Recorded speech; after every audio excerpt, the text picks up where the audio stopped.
The marriage certificate, yellowed and brittle, still exists in the Louisiana State Archives, bearing the names of Jeremiah Aldrich and Celeste, the latter listed simply as property beneath his signature. What makes this document so disturbing isn't just the grotesque nature of the union between a plantation owner and his enslaved cook, but the 13 mysterious deaths that followed in the months after their wedding ceremony in March of 1854. Local newspapers from that era, carefully preserved in private collections, hint at a conspiracy so elaborate and cruel that authorities buried the investigation to protect some of Louisiana's most prominent families. A web of betrayal, revenge, and systematic torture that shocked even the violence-hardened antebellum South is revealed by the truth behind this forced marriage.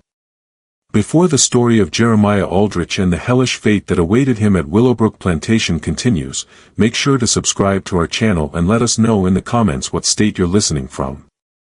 Now, let me take you back to a time when honor meant everything and when a man could be destroyed by broken trust in ways far worse than death. The events leading to that unholy marriage began 15 years earlier in the murky backwaters of the Mississippi Delta, where fortunes were made in human flesh and blood. Money flowed as freely as the muddy river itself. The plantation aristocracy that defined Louisiana society in the 1840s was not the world Jeremiah Aldrich was born into. The son of a failed tobacco farmer from Kentucky, he arrived in New Orleans in 1839 with nothing but ambition burning in his chest and a willingness to engage in business that more established gentlemen wouldn't touch with their finest gloves.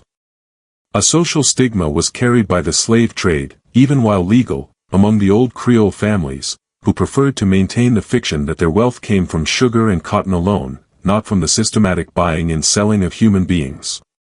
It was in the sweltering summer of 1840 that Aldrich formed his partnership with Marcus Devo and Samuel Rochelle, two men whose ruthless ambition matched his own desperation.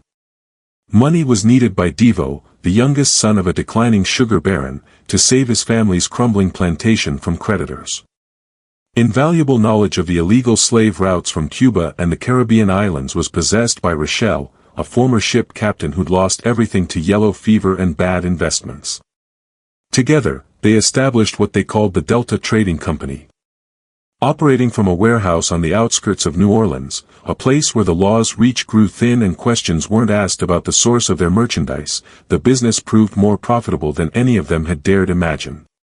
While legitimate slave traders dealt in documented property with clear titles and health certificates, Aldrich's operation specialized in what they euphemistically called recovery services.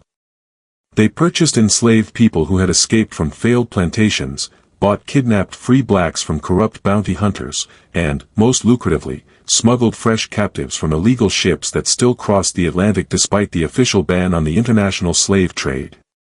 Extraordinary were the profit margins because their operating costs were minimal. Nothing did they care for the health, housing, or basic humanity of their merchandise. For 3 years, the partnership flourished in the shadows of New Orleans society. Their profits were reinvested into legitimate businesses, buying respectability along with property. His family's plantation was saved by Devo, and he expanded it into one of the most productive sugar operations in St. Charles Parish. A fleet of riverboats was purchased by Rochelle, and he became a respected shipping magnate. Willowbrook Plantation, a modest but profitable cotton operation about 40 miles upriver from New Orleans, was acquired by Aldrich himself, complete with a grand colonial mansion that announced his arrival into Louisiana's planter elite. But carelessness was bred by success, and attention from people who mattered was attracted by carelessness. In the spring of 1843, word reached them that federal marshals were investigating illegal slave trading operations along the Gulf Coast. Questions about their business had been asked by someone, shipping records were being examined, and worst of all, some of their former merchandise who had managed to escape or gain freedom through other means were being interviewed. In emergency session, the three partners met in Aldrich's new study at Willowbrook, surrounded by leather-bound books he couldn't read and oil paintings of ancestors who weren't his own. Suffocating was the tension in that room as each man realized their empire of human misery was about to collapse. Darrow, always the most nervous of the three, suggested they should dissolve the partnership immediately and destroy all records of their transactions.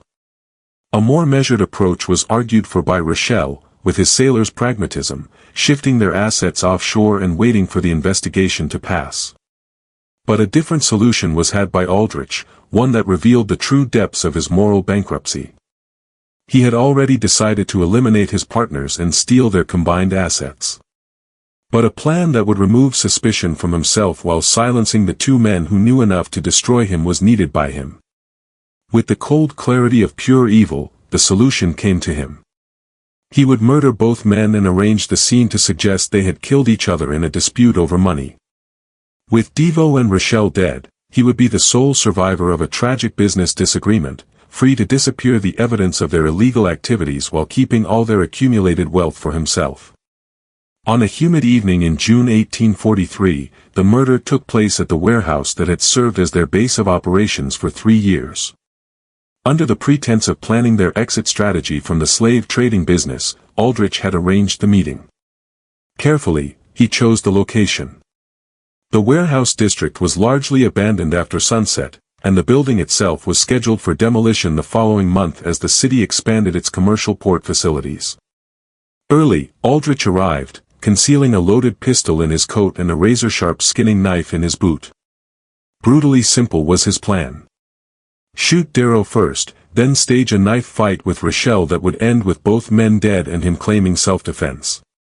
False witnesses had he even prepared, 3 men he'd hired from the docks, who would swear they'd seen Devo and Rochelle arguing violently earlier that day over missing money from their accounts. When his partners arrived, they found Aldrich already seated at their usual planning table, a bottle of expensive whiskey and 3 glasses arranged between stacks of ledgers and shipping documents. Normally, the conversation began with Devo reviewing the legal threats they faced and Rochelle outlining a plan to transfer their assets to banks in Havana, where American law couldn't reach them. But as the evening wore on and the whiskey flowed, Aldrich steered the discussion toward their accumulated wealth, specifically the location of the cash reserves they'd hidden in various banks and safe houses around New Orleans. It was Rochelle who first sensed something wrong. The old sailor's instincts, honed by years of dangerous voyages and violent ports, picked up on subtle changes in Aldrich's demeanor, the way his eyes never quite met theirs, how his hand kept drifting toward his coat pocket, the tension in his voice when he asked about their individual account numbers and security arrangements. When Rochelle suggested they postpone the meeting and reconvene the following day with their lawyers present, Aldrich knew his window of opportunity was closing. With shocking suddenness, the violence erupted. Aldrich drew his pistol and fired directly into Devo's chest before the younger man could react. Like thunder, the shot echoed through the empty warehouse, and Devo collapsed backward in his chair, blood spreading across his white shirt as his eyes went wide with shock and betrayal. But Rochelle, despite being caught off guard, proved more resilient than Aldrich had anticipated. The former sea captain overturned the heavy table between them and lunged forward with a broken whiskey bottle, slashing at Aldrich's face and opening a deep gash across his left cheek that would leave a permanent scar. A desperate struggle that lasted nearly 10 minutes, far longer than Aldrich had planned, was what followed. With the fury of a man who understood exactly what was happening and refused to die quietly, Rochelle fought. They crashed through crates of documents, scattered ledgers across the floor, and left blood trails on every surface as they grappled for control of the knife Aldrich had drawn from his boot. In the end, it was Rochelle's age that betrayed him. At 53, he simply couldn't match the younger man's strength and endurance. Finally, Aldrich managed to drive the blade deep into Rochelle's stomach, twisting it upward toward his heart, while the old sailor clawed desperately at his throat. But even as Rochelle died, he managed to gasp out words that would haunt Aldrich for the rest of his life. "My son knows everything. He'll come for you. When he's old enough, he'll make you pay." At the time, Aldrich dismissed these as the delusional ravings of a dying man.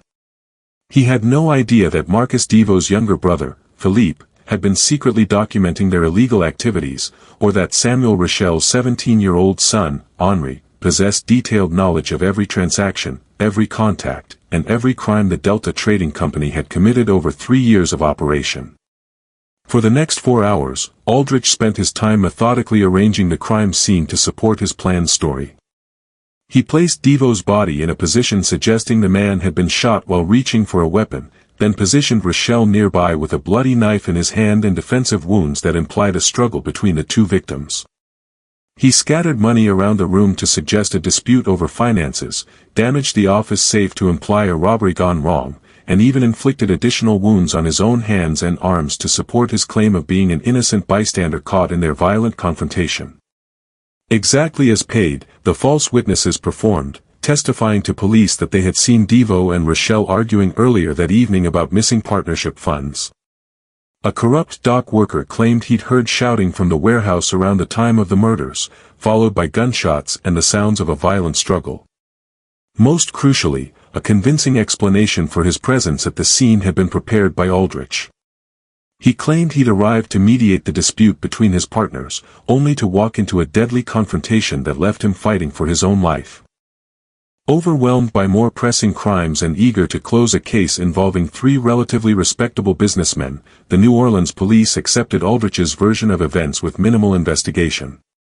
The official report concluded that Devo and Rochelle had killed each other in a business dispute, with Aldrich barely escaping the same fate. Within a week, the warehouse was demolished as planned, destroying any remaining physical evidence of the partnership's illegal activities.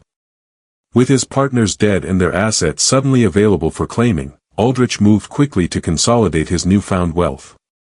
He presented himself as the surviving partner of a legitimate shipping company, producing carefully forged documents that showed Devo and Rochelle had agreed to transfer their shares to him in the event of their deaths. Banks that had been suspicious of three unknown men conducting large cash transactions readily accepted the word of a single plantation owner with a documented history of successful cotton production. Over the following months, every account, safe deposit box, and hidden cash that had belonged to his murdered partners was systematically emptied by Aldrich. He estimated the total value at nearly $40,000, a fortune that would be worth over $1 million in today's currency.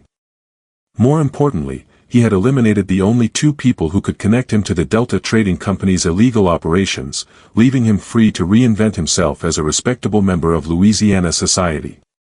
But a fatal miscalculation had been made by Aldrich. In his obsessive focus on immediate threats and financial opportunities, he had completely ignored the families of the men he had murdered. Specifically, he had failed to consider that both Marcus Devo and Samuel Rochelle had younger relatives who would soon learn the truth about their deaths, and who would spend the next decade carefully, methodically, patiently planning a revenge so elaborate and devastating that death would seem like mercy compared to what they had in store for him. 22 years old was Philippe Devo when his brother Marcus was murdered.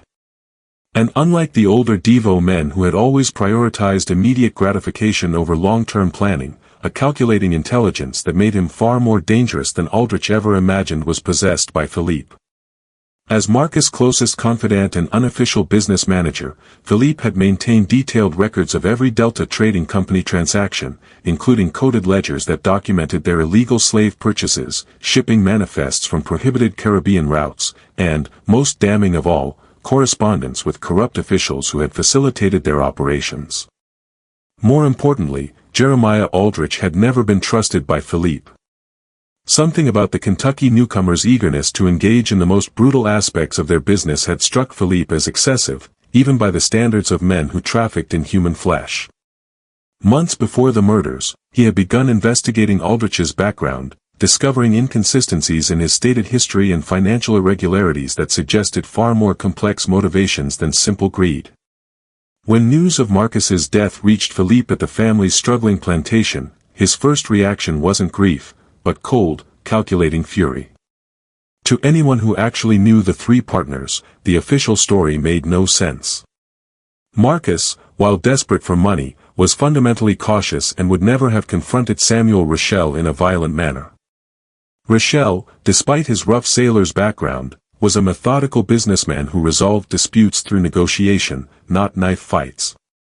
But most telling of all, Aldrich's account of the evening contained details that Philippe knew to be false, including references to money and accounts that had already been moved to different locations weeks earlier.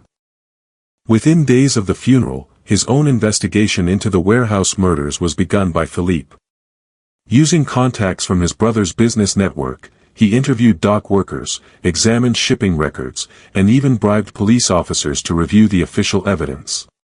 His worst suspicions were confirmed by what he discovered. The crime scene had been carefully staged, the witnesses had been paid to lie, and several crucial pieces of evidence had been deliberately overlooked or destroyed. Most importantly, he learned that Aldrich had begun accessing his murdered partner's financial assets within hours of their deaths, suggesting a level of preparation that contradicted his claim of being an innocent bystander. Meanwhile, from a very different angle, his own investigation was being conducted by Henri Rochelle. At 24, Samuel's son possessed his father's maritime connections, but combined them with a formal education in law and business that made him uniquely qualified to trace the financial aspects of the murders. Henri had spent several years working in New Orleans banks and shipping companies, building relationships with clerks, managers, and officials who could provide information that Philippe's more direct approach might miss. The true scope of Aldrich's theft was revealed by Henry's investigation.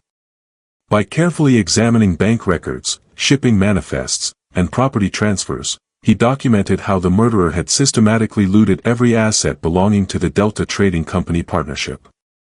Over $60,000 in cash, property, and business investments had been stolen by Aldrich, calculated Henri.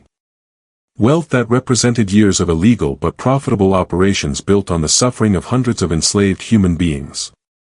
But his understanding of how Louisiana's financial and legal systems actually worked was what made Henri truly dangerous. Unlike Philippe, who was focused on proving Aldrich's guilt through direct evidence, Henry realized that a more effective approach would be to use Aldrich's own greed against him. Instead of seeking immediate justice through the corrupt court system, a plan to systematically destroy Aldrich's financial foundation, leaving him vulnerable to the same kind of betrayal and violence he had inflicted on others, was begun to be developed by Henry. For the first time, the two young men met in the fall of 1844, more than a year after their relatives' murders. The meeting took place at a discreet restaurant in the French Quarter, where Philippe had arranged to share his evidence with Henri in hopes of coordinating their individual investigations. What neither man expected was how perfectly their different skills and resources complemented each other, or how completely their shared desire for justice would consume the next decade of their lives. By the spring of 1845, Philippe Deveau and Henri Rochelle had transformed their individual quests for justice into something far more sophisticated and dangerous, a carefully coordinated conspiracy designed to destroy Jeremiah Aldrich through the same methods he had used to murder their relatives: betrayal, financial manipulation, and ultimately violence disguised as legitimate business. But unlike Aldrich's impulsive brutality, their approach would be methodical, patient, and absolutely devastating in its thoroughness. The first phase of their plan focused on infiltrating Aldrich's social and business networks. Using his family's remaining connections in Louisiana society, Philippe began frequenting the same gentlemen's clubs, political gatherings, and social events where Aldrich was establishing himself as a respectable planter.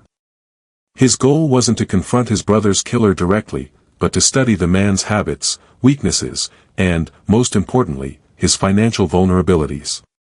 Blessed with his late brother's charm and social skills, Philippe had positioned himself within months as one of Aldrich's casual acquaintances, someone trustworthy enough to share drinks with, but not significant enough to be considered a threat. Meanwhile, Henri was using his banking connections to trace every aspect of Aldrich's financial empire. He discovered that the plantation owner's apparent wealth was built on a foundation of risky investments, leveraged loans, and business ventures that generated impressive short-term profits but created long-term liabilities. Most crucially, Henry learned that Aldrich had developed a serious gambling problem, regularly losing thousands of dollars in high-stakes poker games and horse racing bets that he funded through increasingly desperate borrowing against his plantation's future crops. The perfect opening for their revenge was given to them by the gambling addiction. By 1848, employment with the First National Bank of New Orleans, the institution that held the primary mortgage on Willowbrook Plantation, had been secured by Henri. From this position, he was able to subtly manipulate Aldrich's credit arrangements, ensuring that loan renewals came with slightly higher interest rates, that payment schedules were structured to create cash flow problems during critical planting seasons, and that the plantation owner was gradually pushed toward the kind of financial desperation that made men vulnerable to manipulation. Simultaneously, relationships with several of New Orleans' most notorious gambling operators, men who ran high-stakes games where fortunes could be won or lost in a single evening, had been cultivated by Philippe.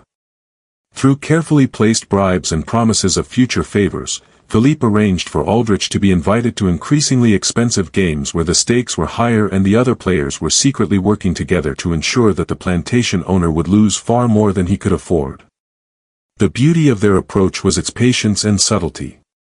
Rather than confronting Aldrich directly or seeking quick revenge through violence, they were systematically destroying the financial foundation that supported his social position and self-image. Stress was created by every loan that came due. His desperation was deepened by every gambling loss, and closer to the kind of complete ruin that would leave him vulnerable to whatever final punishment they chose to inflict, he was pushed by every failed attempt to raise quick cash through risky investments. By 1851, results were beginning to be shown by their efforts. Aldrich's debts had grown to nearly $30,000, and most of his plantation's annual profits were being consumed by the interest payments alone. He had been forced to sell several parcels of his land to cover gambling losses, and rumors were circulating among Louisiana's planter elite that Willowbrook Plantation was in serious financial trouble. More importantly, the strain of constant financial pressure was beginning to show in Aldrich's personality. He had become short-tempered, suspicious of his neighbors' motives, and increasingly desperate in his attempts to find new sources of income. But mere financial ruin was not enough for Philippe and Henri. Their ultimate goal was to subject Aldrich to the same kind of humiliation and terror that their murdered relatives had experienced in their final moments. They wanted him to understand that his prosperity had been built on blood, that his respectability was a fiction, and that justice had finally found him, despite all his careful planning and brutal efficiency.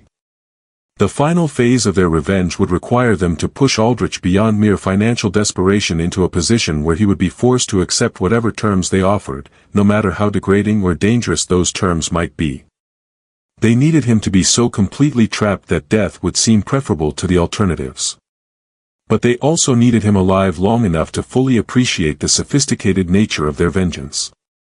The idea of using Aldrich's own enslaved people as instruments of his destruction was conceived by Henri. Every plantation owner lived in constant fear of slave rebellion, and that fear could be exploited by men who understood the psychological dynamics of the master-slave relationship. But rather than inciting an actual uprising, which would be both dangerous and morally problematic, a more subtle approach was suggested by Henri. They would use Aldrich's marriage to one of his own enslaved people as the ultimate humiliation, a public degradation that would destroy his social standing while leaving him legally powerless to escape the consequences. Not random was the selection of Celeste as the instrument of Aldrich's final humiliation.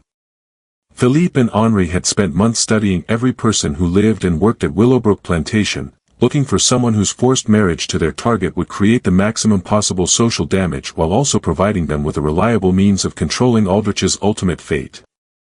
Perfectly, Celeste met all their requirements, but for reasons that went far deeper than her physical appearance or social status. At 38 years old, Celeste was indeed a large woman, but her size was the least remarkable thing about her from Philippe and Henri's perspective. What made her invaluable to their plans was her intelligence, her complete loyalty to her own survival, and, most importantly, her absolute hatred for Jeremiah Aldrich. Unlike many enslaved people who had learned to hide their true feelings behind masks of compliance, Celeste had never bothered to conceal her contempt for the man who owned her. She performed her duties as head cook efficiently and without complaint, but anyone who observed her carefully could see the cold fury that burned behind her eyes whenever Aldrich was present. Deep roots were had by her hatred. Celeste had been purchased by Aldrich in 1847 from a failed plantation in Mississippi, where she had been separated from her husband and 3 children who were sold to different owners in different states. The separation was not economically necessary. Aldrich could have afforded to purchase her entire family, but he had chosen to buy only Celeste because he needed an experienced cook and saw no profit in acquiring what he dismissively called unnecessary mouths to feed. When Celeste had begged him to at least purchase her youngest child, a 10-year-old daughter, Aldrich had laughed and told her that he was running a plantation, not an orphanage for colored children. For 7 years, the daily humiliation of preparing elaborate meals for the man who had destroyed her family had been endured by Celeste, serving him expensive delicacies while she survived on scraps and kitchen leftovers. She had watched him entertain guests with stories of his business successes, knowing that his wealth had been built on stolen money and murdered partners. She had cleaned blood from his clothes when he returned from mysterious nighttime trips, and she had seen him burn documents and letters in the kitchen fireplace during his increasingly desperate attempts to hide evidence of his financial troubles. More importantly, detailed knowledge of Aldrich's daily routines, his personal habits, his health problems, and his growing paranoia about potential threats from creditors and business rivals had been gradually accumulated by Celeste. She knew which foods he preferred, which medicines he took for his chronic stomach ailments, and which rooms of the plantation house he visited most frequently. This knowledge made her a perfect potential ally for anyone seeking to manipulate or harm her owner, but it also made her extremely valuable to Philippe and Henry's specific plans for revenge. Delicate handling was required for the approach to Celeste. Neither Philippe nor Henri could risk direct contact with an enslaved person on Aldrich's property, as such contact would be both legally dangerous and likely to arouse suspicion. Instead, they used intermediaries, free people of color who worked in New Orleans markets and had legitimate reasons for occasional visits to rural plantations. Through these contacts, communication with Celeste was gradually established by them, initially offering small amounts of money in exchange for information about Aldrich's activities and habits. What they discovered exceeded their expectations. Not only did Celeste possess detailed knowledge of her owner's vulnerabilities, but she had been conducting her own subtle campaign of psychological warfare against him for years. She had been deliberately oversalting his food to aggravate his stomach problems, accidentally breaking his favorite dishes and personal items, and spreading rumors among the other enslaved people about his financial troubles and potential plans to sell them to cover his debts. Her actions had been careful and deniable, designed to create stress and paranoia without providing clear evidence of deliberate sabotage. When their true identities and their plans for Aldrich's destruction were finally revealed by Philippe and Henri, immediate and unequivocal was Celeste's response. She would do whatever was necessary to help them destroy the man who had murdered their relatives and ruined her own life. The only condition she demanded was that her cooperation be rewarded with freedom and safe passage to Canada, where she hoped to eventually locate her surviving children. Immediately, Philippe and Henri agreed, recognizing that they had found not just a tool for their revenge, but a partner whose personal motivations aligned perfectly with their own quest for justice. Over several months of careful coordination, the final details of their plan took shape. Aldrich would be pushed into complete financial ruin through a series of manipulated gambling losses and called loans, leaving him vulnerable to an offer he could not refuse: marry Celeste in a legal ceremony or face immediate death at the hands of his creditors. The marriage would destroy his social standing and provide Philippe and Henri with legal access to his property through their control of his wife. Most importantly, it would place Celeste in a position where she could gradually poison Aldrich over several months, causing him to suffer the same slow, agonizing death that their murdered relatives had experienced. But one more crucial element was required by the plan: timing. They needed to ensure that Aldrich's financial collapse coincided with a period when he would be isolated from potential allies and unable to seek help from law enforcement or political connections. The opportunity came in early 1854 when Henri learned that Aldrich was planning to attend a high-stakes gambling tournament in New Orleans, hoping to win enough money to save his plantation from foreclosure. It would be the perfect moment to spring their trap, when Aldrich would be desperate enough to accept any terms that offered hope of survival, no matter how degrading those terms might prove to be. The gambling den where Jeremiah Aldrich would meet his fate was located in a converted warehouse near the New Orleans waterfront, a place where the city's most desperate and dangerous men gathered to risk everything on the turn of a card or the roll of dice. The February evening in 1854 when Aldrich arrived was particularly humid and oppressive, with fog rolling off the Mississippi River to shroud the streets in a gray mist that seemed to muffle sound and blur the boundaries between reality and nightmare. A leather satchel containing $8,000, nearly every liquid asset he could scrape together through the sale of slaves, equipment, and personal property from Willowbrook Plantation, was carried by Aldrich as he entered the den. It represented his last desperate attempt to win enough money to satisfy his creditors and save his plantation from foreclosure. What he didn't know was that Philippe Deveau and Henri Rochelle had been carefully orchestrating this moment for months, ensuring that every other player at the high-stakes table would be working together to strip him of his remaining wealth. The game was 5-card stud poker, played with stakes that started at $500 per hand and escalated quickly as the evening progressed. Initially, moderate success was experienced by Aldrich, winning enough smaller pots to believe that his luck might finally be changing. But as the stakes increased and the alcohol flowed more freely, he began making increasingly reckless bets, driven by a combination of desperation and the false confidence that came from his early wins. By midnight, more than half of his stake had been lost by Aldrich, but he continued playing with the desperate intensity of a man who understood that this was literally his last chance to save himself from complete ruin. The other players, following Philippe's careful instructions, allowed him to win occasional hands to keep him at the table, but gradually increased the pressure until he was betting amounts that represented his entire remaining fortune on single draws of cards. Just after 2 o'clock in the morning, when the fog outside had grown so thick that the gas light from the street lamps barely penetrated the warehouse windows, the final hand began. What appeared to be a strong hand was dealt to Aldrich, a pair of kings showing with the possibility of a full house if the hidden cards fell correctly.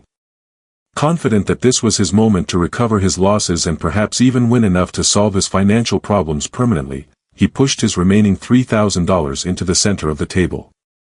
But even stronger hands had been dealt to the other players. And more importantly, they had been coordinating their bets to ensure that the final pot would be large enough to completely bankrupt Aldrich while leaving him with debts far exceeding anything he could possibly repay. When the cards were finally revealed, Aldrich's pair of kings lost to a full house held by a man he didn't recognize, a cold-eyed stranger who collected the winnings with the methodical efficiency of someone who had been certain of the outcome from the beginning. As the reality of his complete financial destruction began to sink in, Aldrich sat frozen at the empty table, staring at the felt surface where his last hope had just evaporated. The other players had already departed, but the stranger who had won the final hand remained seated across from him, studying Aldrich with the intensity of a scientist examining an interesting specimen. After several minutes of oppressive silence, the stranger finally spoke, his voice carrying a slight French accent that seemed familiar but which Aldrich couldn't immediately place. "Mr. Aldrich," the man said, "I believe we need to discuss your outstanding obligations. You see, the gentlemen who just departed are not merely gamblers. They represent certain business interests that have been very patient with your financial difficulties. But patience, like luck, eventually runs out."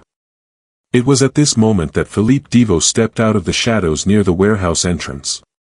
His face was illuminated by the flickering gas light in a way that made his resemblance to his murdered brother unmistakably clear. Aldrich's blood turned to ice as he recognized the features he had seen twisted in pain and shock 11 years earlier when Marcus Deveau had died with a bullet in his chest and betrayal in his eyes. "You look like you've seen a ghost, Jeremiah," Philippe said, moving closer to the table with predatory grace. "Perhaps because you have. My name is Philippe Deveau, and I believe you knew my older brother Marcus quite well. In fact, you were the last person to see him alive, weren't you?" Impossibly cold suddenly felt the warehouse despite the humid Louisiana air outside. Aldrich's hands began to shake as the full scope of his situation became clear. This had never been a random gambling tournament or a chance to save his plantation. It had been an elaborate trap planned and executed with the kind of methodical precision that spoke of years of patient preparation and unlimited hatred. From another corner of the warehouse, Henri Rochelle emerged, completing the triangle of accusers that surrounded Aldrich at the poker table. "My father Samuel always said you were clever, Mr. Aldrich," Henri stated. "Clever enough to murder 2 men and steal their life's work, but apparently not clever enough to realize that dead men sometimes leave behind sons who remember their father's stories and never forget their father's killers." Silent fell the warehouse except for the distant sound of ship horns echoing across the fog-shrouded river. Paralyzed between his accusers sat Aldrich, his mind racing through possible escapes and finding none. He was alone in an isolated building with 2 men who had spent over a decade planning his destruction. And his complete financial ruin meant that no one would be looking for him if he simply disappeared into the Mississippi Delta. To the chair directly across from Aldrich, Philippe moved, settling himself with deliberate care before speaking again. "We know everything, Jeremiah. We know about the Delta Trading Company and your illegal slave trading operations. We know about the warehouse where you murdered our fathers in cold blood. We know about the forged documents and the bribed witnesses and the systematic theft of everything they had worked to build. Most importantly, we know that you've been living on blood money for 11 years, building your respectable plantation lifestyle on the foundation of their corpses." From the other side, Henri approached, producing a leather folder filled with documents that he spread across the poker table like evidence in a courtroom. "These are copies of every financial transaction you've made since 1843, Mr. Aldrich," he said. "Bank records showing how you looted our fathers' accounts. Property transfers demonstrating how you acquired assets that rightfully belonged to their estates. Even correspondence with some of the corrupt officials who helped you cover your tracks. Officials who have since become far more concerned with their own survival than with protecting yours." Overwhelming and undeniably authentic was the evidence. Documents he thought had been destroyed years ago were recognized by Aldrich. Financial records that could only have been obtained through extensive investigation and careful bribes, and, most damning of all, sworn statements from people who had witnessed various aspects of his crimes but had remained silent until now. A case that would not only prove his guilt in any court of law but would also implicate dozens of other prominent Louisiana citizens who had unknowingly helped him launder his stolen wealth had been built by Philippe and Henri. "The question now," Philippe continued, "is what we intend to do with this information. We could turn it over to federal authorities, who would be very interested in prosecuting not only you but everyone who helped you integrate stolen money into Louisiana's banking system. Or we could arrange for certain parties in New Orleans to learn that you've been operating under false pretenses for over a decade, living a lie built on the murder of their business associates and friends. I suspect that either approach would result in your death, probably preceded by considerable unpleasantness." Finally, his voice was found by Aldrich, though it came out as little more than a whisper. "What do you want?" "Money. I can get money. My plantation is worth—" "Your plantation is worthless," Henri interrupted. "We hold the mortgage, remember? Along with most of your other debts. We've been systematically acquiring your obligations for years, Mr. Aldrich. Every loan you've taken, every gambling debt you've accumulated, every financial arrangement that's kept you afloat, it all belongs to us now. You have nothing left to bargain with except your life. And frankly, we're not particularly interested in preserving that either." As the implications of their words sank in, colder seemed the warehouse to grow. Not just bankrupt was Aldrich. He was completely at their mercy, dependent on their whims for his continued existence. Everything he had built, every comfort he had enjoyed, every aspect of the respectable life he had constructed had been systematically stripped away by the sons of the men he had murdered. But as terrifying as his situation was, some part of his mind still refused to accept that death was inevitable. "There is, however, one alternative," Philippe said, his voice taking on a tone of mock consideration. "One way you might be permitted to continue breathing, at least for a while longer. It would require a certain sacrifice of dignity on your part. A public acknowledgement of your true nature and a demonstration of your complete submission to our authority." With the cold satisfaction of a man who was about to reveal the culmination of years of careful planning, Henri smiled. "You're going to marry one of your slaves, Jeremiah. Publicly, legally, and permanently. You're going to stand before God and Louisiana society and take your cook, Celeste, as your lawful wedded wife. You're going to live as her husband, sleep in the same bed, and present yourself to your neighbors as a man who chose to marry his own property." So grotesque was the suggestion, so completely beyond the boundaries of acceptable behavior in antebellum Louisiana society, that initially, Aldrich couldn't process what he was hearing. Marriage between a white plantation owner and an enslaved person wasn't just socially unacceptable, it was legal suicide, social annihilation, and personal humiliation on a scale that would make death seem merciful by comparison. "You're insane," Aldrich whispered. "No one would ever." It's impossible. No preacher would perform such a ceremony.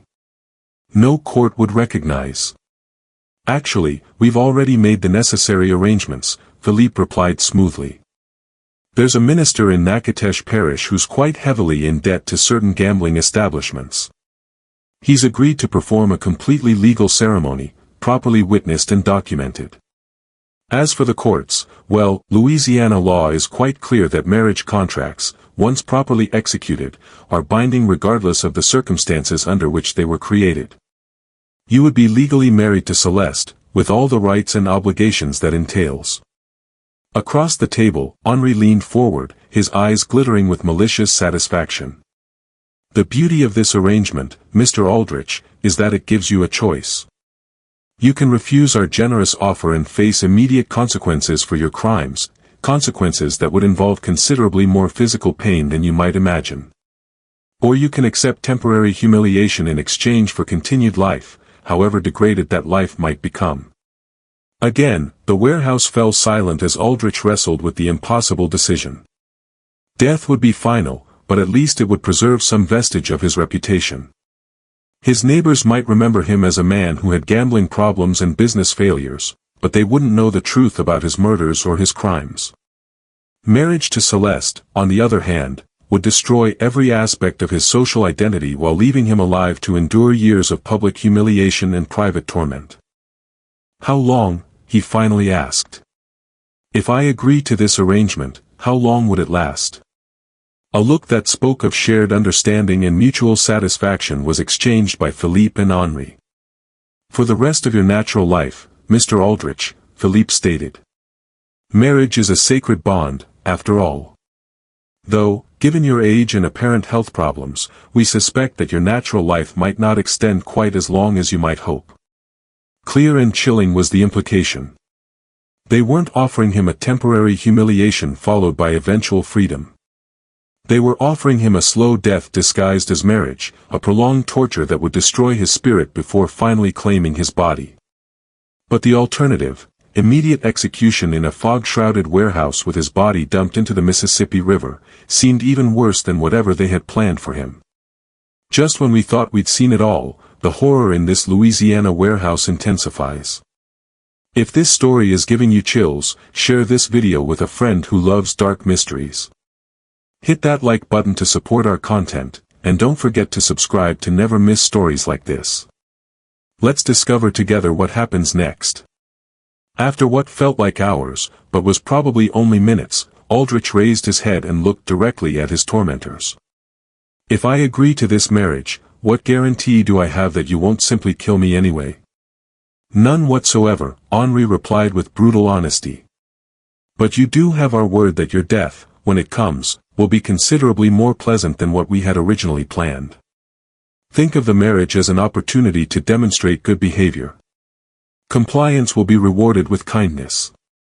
Resistance will be punished with creativity. From his coat pocket, a document was produced by Philippe and placed on the table beside the evidence of Aldrich's crimes. This is a marriage contract, properly prepared and ready for your signature. The ceremony is scheduled for tomorrow evening at Willowbrook Plantation, where all your neighbors and business associates will be invited to witness your voluntary union with Celeste. They've been told that you've experienced a religious conversion and wish to demonstrate your commitment to Christian charity by elevating one of your slaves to the status of wife. The final humiliation was the requirement that he present the marriage as his own choice, a voluntary act of Christian benevolence rather than the forced degradation it actually represented. His neighbors would think him eccentric, possibly insane, but they would also believe that he had chosen this path of his own free will. No one would suspect that he was being coerced by the vengeful sons of murdered partners because no one else knew that Marcus Devo and Samuel Rochelle had ever existed. With hands that shook so violently he could barely hold the document steady, Aldrich reached for the marriage contract. The terms were simple and absolute. He would marry Celeste in a legal ceremony, live with her as husband and wife, and provide for her welfare as he would any spouse. In exchange, his creditors would refrain from immediate collection of his debts and would allow him to continue operating Willowbrook Plantation under their oversight. As he signed his name to the contract that would destroy his life, Aldrich tried to convince himself that he might find some way to escape this trap once he had bought time through compliance. Perhaps he could appeal to authorities or flee to another state or find some legal loophole that would invalidate the marriage. But even as these desperate thoughts flickered through his mind, he could see the satisfaction in Philippe and Henry's eyes. They had planned this moment for over a decade, and they had anticipated every possible avenue of escape he might consider. "Welcome to the family, brother-in-law," Philippe said as he collected the signed contract. "We'll see you tomorrow evening for the ceremony. I trust you'll dress appropriately for such a momentous occasion." Gray and oppressive, the morning of March 15, 1854 dawned, with heavy clouds threatening rain and a humid wind that carried the stench of rotting vegetation from the nearby swamps. Since returning from New Orleans, Aldrich had not slept, spending the night pacing his study and staring at the marriage contract that represented the end of everything he had worked to build over 15 years in Louisiana. Through intermediaries, Celeste had been informed of the arrangement, though she pretended surprise when Aldrich awkwardly attempted to explain the situation during breakfast. With the kind of patient attention that a parent might show to a child confessing minor misbehavior, she listened to his stammering account of financial difficulties and social obligations. When he finished his pathetic explanation, she simply nodded and said, "Yes, Master Aldrich, I understand. I'll prepare myself for the ceremony." The calm acceptance in her voice terrified him more than anger or resistance would have. It suggested a level of preparation and coordination that implied she had known about the plan long before he had been forced to agree to it. As he watched her move efficiently around the kitchen, preparing what would be their last meal as master and slave, Aldrich began to realize that his tormentors had been far more thorough in their planning than he had initially understood. Throughout the day, neighbors and acquaintances arrived at Willowbrook Plantation, drawn by invitations that Philippe and Henri had sent in Aldrich's name. The guests were told that they were witnessing a remarkable demonstration of Christian charity, as their neighbor had decided to honor one of his most faithful servants by offering her the protection and dignity of marriage. Most arrived expecting to see some sort of elaborate joke or perhaps evidence that Aldrich had finally succumbed to the mental instability that his recent financial troubles seemed to suggest. What they found instead was a properly organized wedding ceremony, complete with decorations, refreshments, and a nervous groom who seemed genuinely committed to the bizarre proceedings. As Philippe had suggested, Aldrich had dressed in his finest clothes, and he played his role with the desperate conviction of a man who understood that his survival depended on a convincing performance. When guests asked about his unusual decision, he repeated the explanation about religious conversion and Christian duty with enough apparent sincerity that most accepted it as the eccentric choice of a man under considerable stress. For the ceremony, Celeste appeared dressed in a simple but elegant gown that someone had provided for the occasion. At 38, she was indeed a large woman, but she carried herself with a dignity and composure that impressed even the skeptical guests. More importantly, she seemed genuinely pleased by the attention and respect she was receiving, smiling graciously at the assembled crowd and thanking them for witnessing what she called the most important day of my life.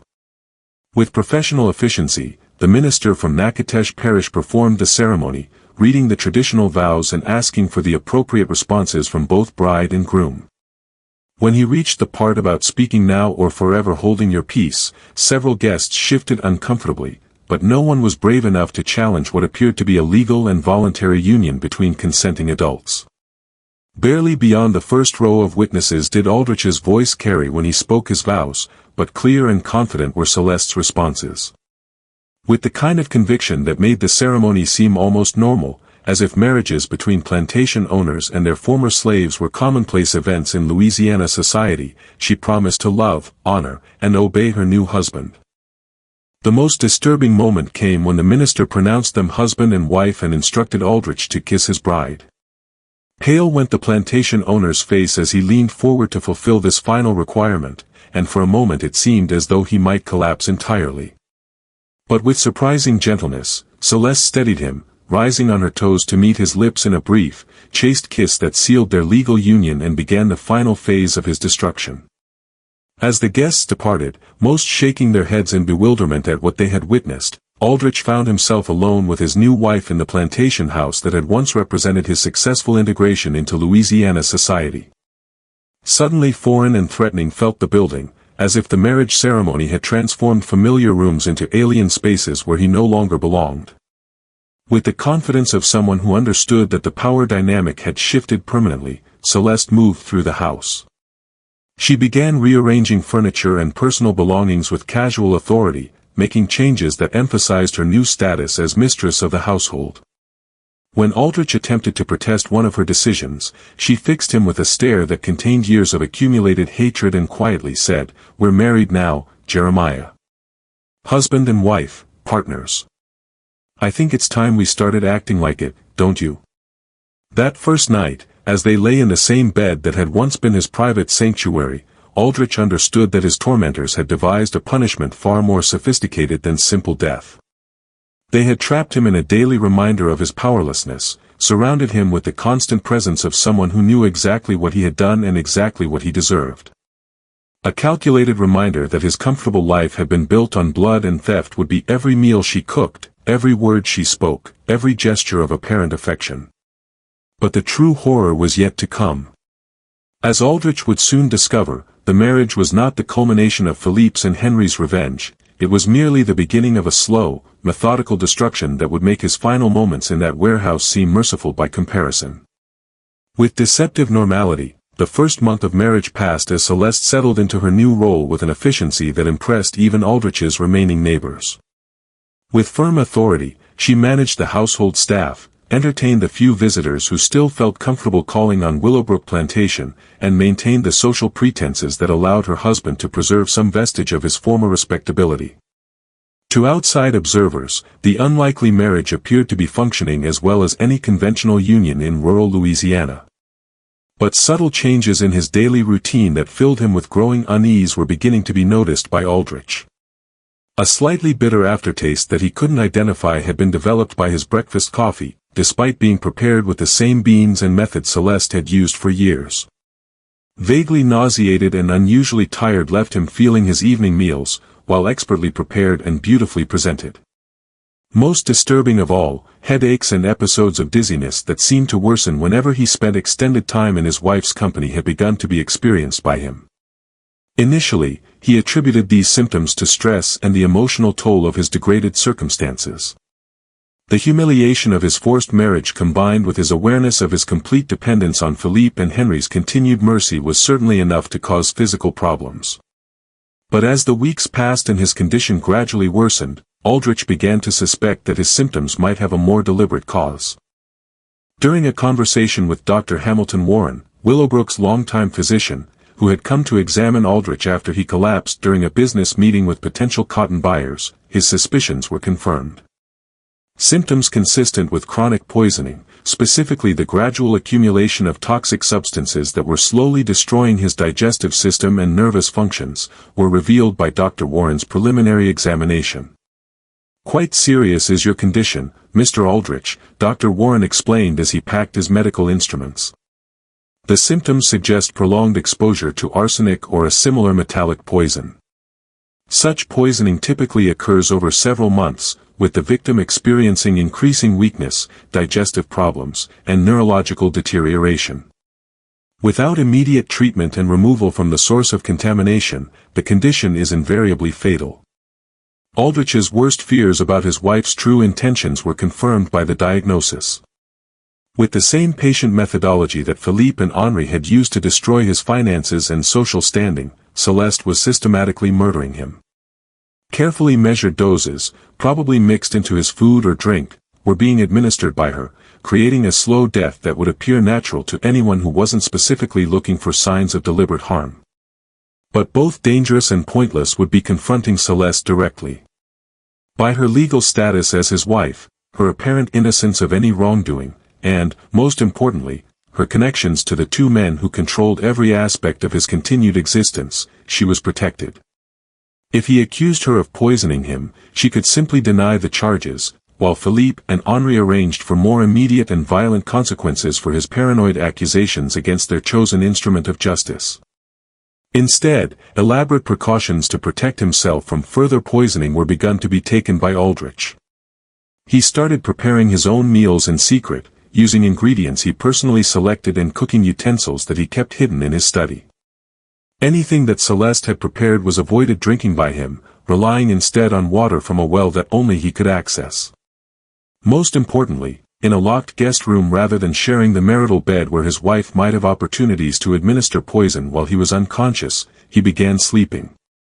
Temporary relief from his symptoms was provided by these defensive measures, but they also created new problems that threatened to expose his growing paranoia to outside observers. His gaunt appearance, his nervous behavior, and his obvious reluctance to eat or drink anything in his wife's presence were begun to be commented on by neighbors who visited Willowbrook Plantation. Throughout the parish, word spread that Jeremiah Aldrich was displaying signs of mental instability, possibly as a result of the stress associated with his unusual marriage. With masterful skill, Celeste played her role in this psychological campaign. When guests expressed concern about her husband's behavior, she responded with the kind of patient worry that a devoted wife might show for a beloved spouse who was suffering from illness or mental disturbance. Elaborate meals that he refused to eat were prepared by her, drinks that he declined with obvious suspicion were offered by her, and generally behaved like a woman whose efforts to care for her husband were being rejected by a man who was losing touch with reality. The brilliance of her approach was that it made Aldrich's defensive actions appear to be symptoms of paranoid delusion rather than reasonable responses to genuine threats. Like irrational fear rather than intelligent caution looked his refusal to eat her cooking. Evidence of mental breakdown rather than proof that he was being systematically murdered seemed his secretive behavior and obvious mistrust of his wife. Most devastatingly, as the ravings of a man who had been driven insane by financial stress and social humiliation were dismissed, his attempts to explain the situation to Dr. Warren and other trusted associates. That a recently enslaved woman would be capable of conceiving and executing such a sophisticated murder plot could be believed by no one, or that she would have the knowledge and resources necessary to obtain and administer exotic poisons over an extended period. By late spring of 1854, trapped in a nightmare scenario where his accurate understanding of his wife's murderous intentions had been transformed into evidence of his own mental instability, found himself Aldrich. By a woman he was legally bound to live with, he was being slowly killed, while his every attempt to protect himself or seek help was interpreted as proof that he was losing his mind. But far from over was the psychological torture. Not just physical suffering, but complete social isolation and the gradual destruction of every relationship Aldrich had maintained during his years of apparent respectability had been designed into their revenge by Philippe and Henri. Alone, friendless, and utterly convinced that justice had finally caught up with him despite all his careful planning and brutal efficiency, they wanted him to die. In the most cruel and methodical way possible, the truth about his situation was revealed to Aldrich during a dinner party that Celeste had organized to celebrate their 3-month wedding anniversary. Several of their remaining neighbors, along with Dr. Warren and other prominent members of local society who had maintained cordial relationships with the plantation despite the unusual circumstances of the marriage, had been invited by her. With his customary paranoia, Aldrich had spent the day preparing for the evening, secretly eating beforehand and planning to avoid consuming anything his wife had prepared. But when the guests arrived, a special surprise for the occasion was announced by Celeste, a bottle of wine that had supposedly been aging in the plantation cellar since before their marriage, which she wanted to open as a symbolic toast to their future together. With great ceremony, the wine was presented, opened in front of all the guests to demonstrate that it hadn't been tampered with, and poured into glasses that had been cleaned and prepared in full view of everyone present. When a toast to their marriage and their hopes for many more years together was proposed by Celeste, unable to refuse without appearing completely insane to his assembled neighbors, found himself Aldrich. As he raised the glass to his lips, sight of his wife's eyes across the dinner table was caught by Aldrich. For just a moment, her mask of devoted affection slipped, and he saw the cold satisfaction of someone who was about to achieve a long-anticipated victory. But by then it was too late to avoid drinking the wine, and he could only hope that whatever poison she had used would work quickly enough to spare him prolonged suffering. Within minutes of consuming the wine, the effects began. Severe stomach cramps were experienced by Aldrich, followed by difficulty breathing and a sensation of burning in his throat and chest. As he collapsed at the dinner table, gasping for air and clutching his stomach, the final breakdown of a man who had been slowly losing his mind for months was assumed by the assembled guests they were witnessing. Immediately, Dr. Warren began examining Aldrich, but his efforts were hampered by what appeared to be hysterical interference from Celeste. Across her husband's body, she threw herself, sobbing and begging the doctor to save him, while simultaneously making it impossible for Warren to provide effective medical treatment. So convincing was her performance that the other guests spent their time comforting her rather than helping with the medical emergency. But as Aldrich lay dying on his own dining room floor, words that revealed the true scope of the conspiracy that had destroyed his life were leaned close to his ear and whispered by Celeste. Marcus Devo was my cousin, Jeremiah. Samuel Rochelle was my uncle by marriage. I've been working with Philippe and Henri since 1845, waiting for the perfect opportunity to watch you die the way you made them die, slowly, painfully, and completely alone. A final layer of horror to Aldrich's death was added by the revelation that his wife was not merely a tool of his enemies, but an active participant in their family conspiracy. He had been living for months with a woman whose hatred was personal and immediate, not just hired or coerced. Part of an elaborate performance designed to maximize his suffering while minimizing suspicion about the true cause of his decline had been every meal she had cooked, every conversation they had shared, every moment of apparent domestic tranquility. As his vision darkened and his breathing became increasingly labored, Aldrich could hear Celeste continuing her performance for the benefit of their guests.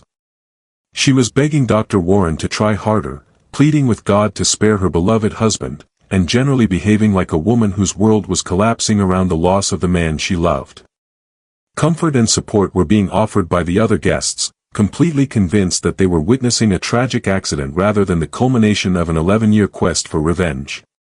At 9:47 p.m. on June 18, 1854, Jeremiah Aldrich died, surrounded by neighbors who believed he had suffered a stroke or heart attack brought on by months of mental instability and declining health. Natural causes associated with prolonged nervous exhaustion was listed as Dr. Warren's official cause of death, a diagnosis that satisfied everyone except Philippe Devo and Henri Rochelle, who knew exactly what had killed him and why. Well attended was the funeral, with Celeste playing the role of grieving widow with such conviction that several prominent ladies from neighboring plantations offered to help her manage Willowbrook Plantation during her period of mourning. That the tearful woman at the graveside was actually celebrating the successful completion of the most elaborate murder plot in Louisiana history was suspected by no one.